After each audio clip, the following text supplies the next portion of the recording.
राधे राधे, जय श्री कृष्णा। आज मैं आप सबको बागेश्वर बाबा के बारे में बताने आई हूँ। जय हो बागेश्वर बाबा धाम की, महाराज की जय हो। आप सबको पता है, मुझे नहीं पता था कि ऑनलाइन अर्जी कैसे लगाई जाती है। मेरे सामने एक वीडियो आई थी जिसमें महाराज जी ऑनलाइन अर्जी लगवा रहे थे, तो मैंने उनके कहने पर अर्जी लगा दी थी। और मुझे ये भी नहीं पता था कि अर्जी स्वीकार कैसे होती है। तो अर्जी स्वीकार हो गई थी और वो मेरे सपने में आए थे। उन्होंने मुझे एक चौपाई दी। ये तो मैं आपको नहीं बता सकती कि उन्होंने मुझे कौन सी चौपाई दी है। उन्होंने मतलब सपने में आकर के मेरे हाथ को पकड़ा और हाथ को पकड़ के मुझे अपने धाम में बुलाया। तो मुझे नहीं कुछ पता था। मेरे सामने तो जैसा जैसा आता गया है, मैं वैसा वैसा करती गई हूँ। उनकी कृपा से मेरी कुछ हद तक ऑपरेशन टल चुका है। उनकी बहुत कृपा हुई है, क्योंकि उस चीज के लिए मैं इतना घबरा रही थी। ऐसा लग रहा था कि उस ऑपरेशन की वजह से हमारे यहाँ नूराबाद में कुछ लोगों की जान चली गई है। तो बागेश्वर वाले बाबा की वजह से मेरा जो काम है वो बन चुका है। तो बागेश्वर वाले बाबा सच में भगवान के भेजे हुए एक दूत है। ये हमारे सनातन धर्म को बचाने के लिए आए हैं। और ये कलयुग है। कलयुग में हनुमान जी चिरंजीवी हैं। तो हनुमान जी की जितनी हम आराधना करेंगे उतनी हनुमान जी हमारी जरूर सुनेंगे। और ये कलयुग है। भगवान की तरफ से जो सनातन धर्म को बचाने के लिए आए हैं, हमें उनकी सहायता में खड़े होना चाहिए। क्योंकि हमारा धर्म अगर जिंदा है तो हम भी जिंदा हैं। अगर हमारा धर्म खत्म हो गया ना तो कुछ भी नहीं है।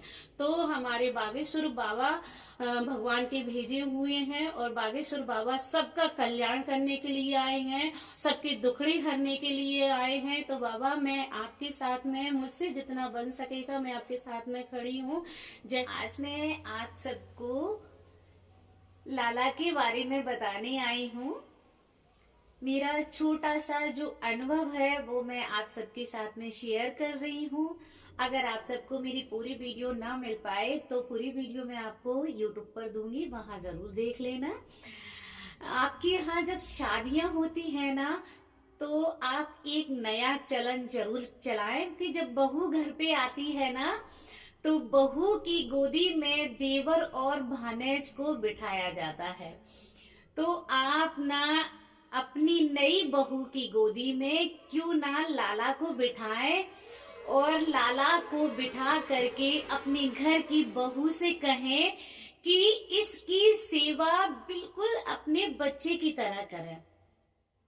अगर जो भी बहू रानी या बेटी इस लाला की सेवा करेगी ना, जिसकी गोदी में ये बैठेगा, वो कभी भी उसकी गोदी खाली नहीं रहेगी। उसको जरूर पुत्र प्राप्ति जरूर होगी। क्योंकि ये मेरा अनुभव है। जब मैं यहाँ आई थी ना, तो मुझे देवर नहीं है, मतलब देवर क्या, मैं तो खुद अकेली हूँ। महाराज जी में अकेले हैं, कोई नहीं है।